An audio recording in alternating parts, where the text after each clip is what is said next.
No vídeo de hoje do canal do Nicola, vou te contar sobre o caminhão de dinheiro que o Ramires abriu mão para rescindir contrato com o Palmeiras, e é caminhão mesmo. Quero te falar também a respeito de Pedro. Que história é essa de que ele está sendo monitorado e pode jogar no Real Madrid a partir de janeiro de 2021? Vou falar também sobre as eleições no Corinthians e no São Paulo. Conheceremos hoje o novo presidente do Corinthians e as coisas vão ficar encaminhadas no São Paulo. E para fechar, Lucas Veríssimo e a última proposta feita pelo Benfica. Ele vai ou fica no Santos? Você vai saber a partir de agora.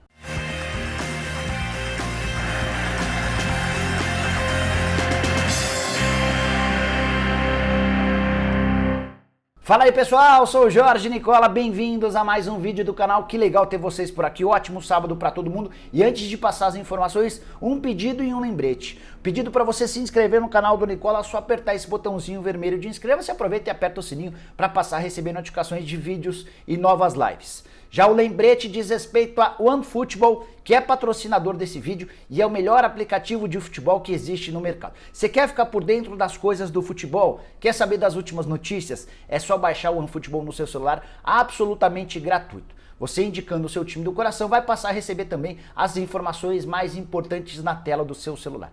Agora vem a parte mais legal, o OneFootball se tornou a casa do campeonato alemão e do campeonato francês em território brasileiro. O que eu quero dizer com isso? Que os jogos do campeonato alemão e do francês vão passar com exclusividade e de graça no OneFootball, basta você ter o OneFootball no seu celular. O campeonato alemão, inclusive, vai ter os jogos transmitidos por Gerd Wenzel nos comentários e Dudu Monsanto na narração, dupla que fez muito sucesso nos tempos de ESPN.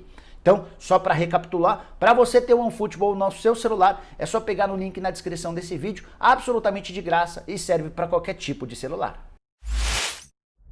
Bora começar falando sobre a última oferta feita pelo Benfica, última e definitiva. Ou o Santos aceita essa oferta pelo Lucas Veríssimo, ou não vai haver mais negócio. Pelo menos foi isso que garantiu o Luiz Felipe Vieira, que é o presidente do Benfica e esteve nos últimos dias aqui no Brasil. A oferta segue sendo de 6,5 milhões de euros, que equivalem a 41,5 milhões de reais. A mudança está na forma de pagamento. É que a penúltima oferta era bem ruim em relação ao pagamento. Benfica se dispôs a pagar em 5 anos, só que só começaria a fazer o primeiro depósito a partir de 2022.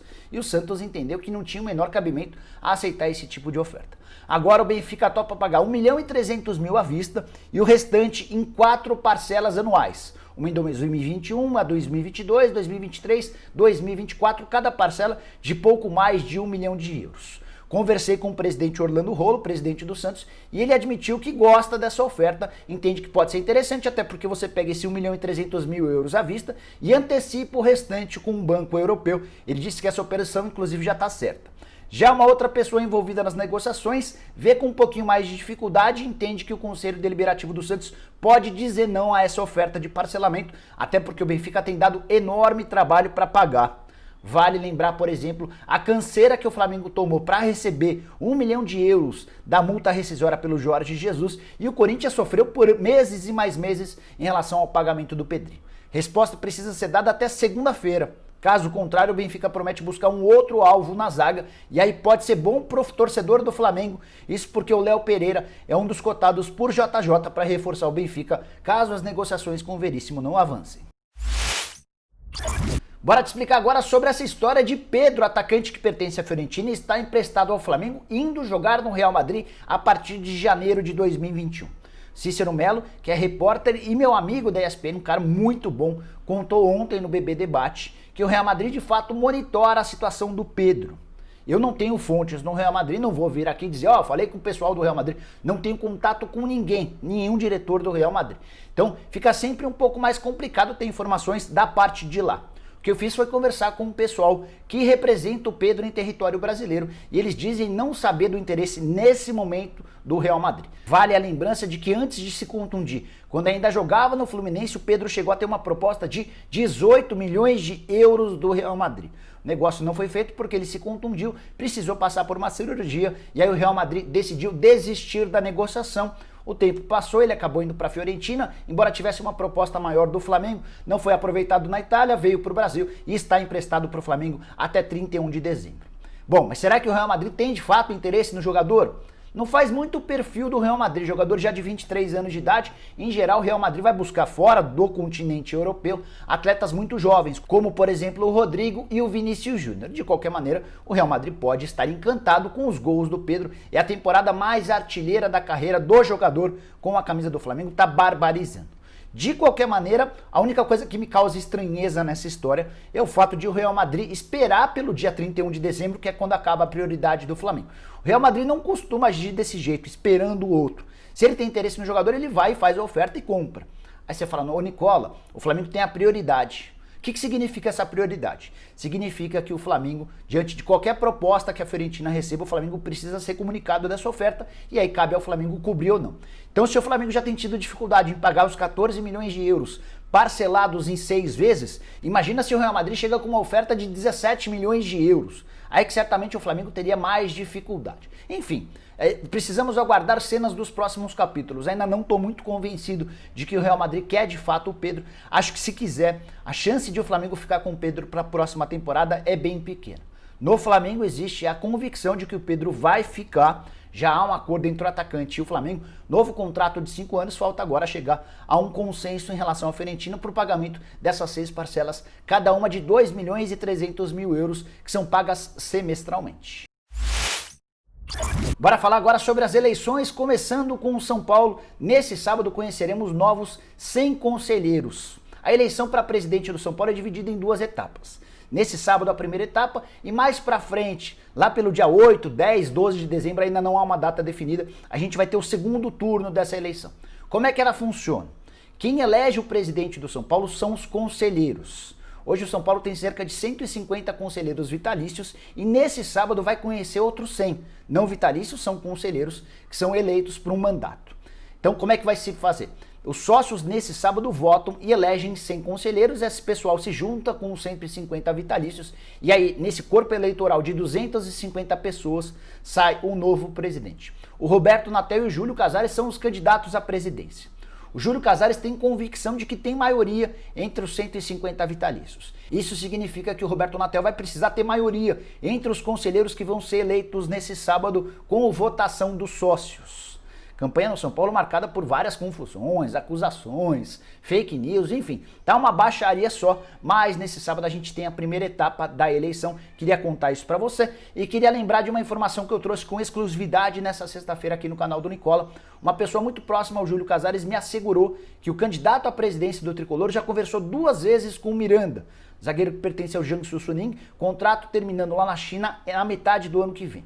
E de acordo com essa pessoa, nos 2 contatos, o São Paulo já avançou por meio do Júlio Casares em relação a um acordo para o Miranda. Se você não assistiu a esse vídeo, é só clicar nesse link aqui. Tenho certeza que você vai curtir a informação. Para completar sobre a eleição no São Paulo, perguntei lá no meu Twitter e também no meu Instagram para as pessoas, para os são paulinos, em quem eles votariam, quem que eles prefeririam que vencesse hoje, nesse sábado, a eleição para conselheiros. No Twitter, 65% das pessoas disseram que preferem a vitória do Júlio Casares contra 35% do Roberto Natel. Já no Instagram, a vantagem é maior para o Júlio Casares, 73% das pessoas preferem o Júlio, 27% preferem o Roberto Natel. Bora falar agora sobre a eleição no Corinthians. Conheceremos nesse sábado o novo presidente do Corinthians, aquele que vai suceder a André Sanches. E a eleição tem tudo para ser confusa e problemática. Tanto que o Corinthians já contratou 140 seguranças particulares e ainda vai contar com a ajuda da polícia militar, com cachorro, enfim. Vai ser toda uma preparação para evitar confusões. Eleições no Corinthians, as últimas pelo menos, sempre foram marcadas por problemas. E a eleição desse sábado promete ser uma das mais equilibradas da história do Corinthians. Conversei com gente da situação, da oposição, com gente do Mário Gobi e vou tentar trazer um resumão do que pode acontecer por aqui. Para começar, preciso te falar que entre os membros da situação do grupo do André Sanches, que apoia o Duílio Monteiro Alves, há a impressão de uma vitória do Duílio apertada. Eles dizem ter uma campanha, uma pesquisa, que aponta que o Duílio vence com 5% de vantagem em relação ao Mário Gobi. Fui conversar com o pessoal do Mário Gobi, que discorda desses números e alega, diz ter informações de que o Gobi vence com alguma facilidade. O Augusto Melo parece ser o patinho feio dessa história, aquele com menos chances de vencer. Se vencer, vai ser uma baita surpresa. Bora contar sobre os números da pesquisa que eu fiz lá no meu Twitter, também com torcedores corintianos. De acordo com o pessoal que votou, 50% querem a vitória do Mário Gobi, 27% querem a vitória do Duílio e 23% querem a vitória do Augusto Melo. Vale a lembrança de que apenas o sócio do Corinthians elege o presidente. Ao contrário da campanha e da eleição do São Paulo, é o voto do sócio que vai definir o novo presidente corintiano. São esperados cerca de 2.000, 2.500 sócios para participar desse pleito, bem pouco, né, levando em consideração que o Corinthians tem mais de 30 milhões de torcedores espalhados pelo Brasil. Para finalizar, preciso te contar que a gente viu verdadeiras baixarias entre os três candidatos nos últimos dias. O Augusto Melo, por exemplo, chegou a jurar pela filha, que nunca foi empresário, foi desmascarado, foi desmentido por um conselheiro do Corinthians, o Adilcinho, assegurando e mostrando até recibo de recebimento de uma negociação que os dois fizeram juntos, envolvendo atletas do Corinthians, enfim, um baita caos. Já em relação ao Duílio Monteiro Alves, fizeram uma verdadeira investigação a respeito dele e da família dele, lembraram dos tempos em que o Duílio e seus pais eram donos de bingo, de cassino, enfim, uma confusão danada. E para fechar sobre o Mário Gobi, a pergunta que tem sido feita por opositores é: onde foi parar a jaqueta do Mundial de 2012, aquele Mundial onde o Corinthians foi campeão, jaqueta que pertencia a Ronaldo Gimenez? Isso incomoda, pelo jeito, incomoda demais ao Mário Gobi. Bora fechar o vídeo com uma informação exclusiva. Todo mundo já sabe que o Palmeiras anunciou nesta sexta-feira a rescisão do contrato com o Ramires, certo? Quero te contar detalhes e bastidores dessa rescisão do contrato, com direito ao valor que o Ramires abriu mão, muito dinheiro. Antes de chegar a esse ponto, preciso te contar que Palmeiras e Ramires já haviam se acertado em relação à rescisão do contrato há pouco mais de um mês. Essa decisão de adiar a rescisão só foi tomada porque o Palmeiras não teve o Felipe Melo contundido e sofreu com um surto de Covid que tirou vários meio-campistas do elenco. Bastidor importante: o Abel Ferreira, novo técnico do Palmeiras, ainda não havia chegado ao clube quando Palmeiras e Ramires decidiram pela rescisão. O Abel, inclusive, tentou demover o Ramires dessa ideia porque imagina que o Ramires poderia voltar a render em alto nível, algo que nunca aconteceu desde que ele foi contratado. Ramires tinha um custo-benefício dos piores do futebol brasileiro. Tudo porque ele custava ao Palmeiras cerca de R$1 milhão por mês e era muito mais reserva do que titular. Até por isso, para o Palmeiras seria uma baita vantagem rescindir o contrato. O grande problema é que ele ainda tinha 30 meses de contrato. Como ele ganha R$1 milhão por mês, a gente está falando de 30 milhões de reais. Palmeiras não faria a rescisão do contrato se tivesse de pagar toda essa bolada, e o Ramires andava bastante incomodado com a cobrança dos torcedores que o acusavam de ser mercenário, de estar pouco se importando com o fato de jogar um pouco, de não ser o mesmo jogador de outros tempos. Pois saibam que o Ramires abriu mão de 20 milhões de reais. Vou repetir a informação. Ramires, para rescindir seu contrato com o Palmeiras, abriu mão de 20 milhões de reais. Se ele tinha 30 milhões a receber até o fim do contrato que só terminava em junho de 2023, isso significa que o Palmeiras vai ter de pagar, a partir de agora, 10 milhões de reais. Não tem essa informação se o pagamento vai ser feito de forma mensal, se vai ser nos próximos 10 meses, se o Ramires aceitou um parcelamento maior, mas a informação que eu quero dividir, e é importante, é de que serão 20 milhões de abatimento, de desconto, para que o Ramires possa rescindir seu contrato com o Verdão. Tem muita gente especulando. Será que o Ramires vai jogar no Cruzeiro? Será que ele tem proposta do Atlético Mineiro? Conversei com uma pessoa muito próxima ao volante e essa pessoa me assegurou que o Ramires não conversou com absolutamente ninguém. A partir de agora ele vai dar uma descansada, vai repensar o que fazer e só mais pra frente vai pensar se vai continuar jogando, se vai jogar no futebol brasileiro, se volta pro exterior. Essa decisão vai ser tomada mais pra frente. O que ele quer agora é curtir um pouco a família e curar as feridas. Ele ficou muito sentido com o fato de ter sido acusado de mercenário, e essa rescisão de contrato, abrindo mão de 20 milhões, é um claro sinal que ele dá ao mercado e também aos torcedores de que a grana não era a sua principal preocupação. Para fechar, quero te contar que essa grana que o Palmeiras vai economizar com a saída do Ramires pode ser decisiva para a chegada do Hulk. Atacante que pertence ao Xangai SPG, tem contrato somente até 31 de dezembro. O Palmeiras já fez uma oferta oficial ao Hulk na casa dos 700 mil reais por mês. O Hulk disse não. Ele tem uma proposta do Porto de 1.300.000 mensais e ele gostaria que o Palmeiras se aproximasse dessa oferta. Com esse respiro, com esse aval, com um alívio nas contas de 20 milhões de reais, é natural que o Palmeiras consiga melhorar essa proposta, até porque o presidente Maurício Gagliotti é um dos grandes defensores da contratação do Hulk. E essa situação precisa ser definida nos próximos dias, até porque o contrato do Hulk termina em 31 de dezembro e ele vai tomar a sua decisão de onde jogar nos próximos dias, no máximo nas próximas semanas. A possibilidade de jogar no Palmeiras seria boa para o Hulk, porque ele estaria mais próximo dos 3 filhos que estão morando em São Paulo e também daria a ele a chance de realizar o sonho de infância de defender o time do coração.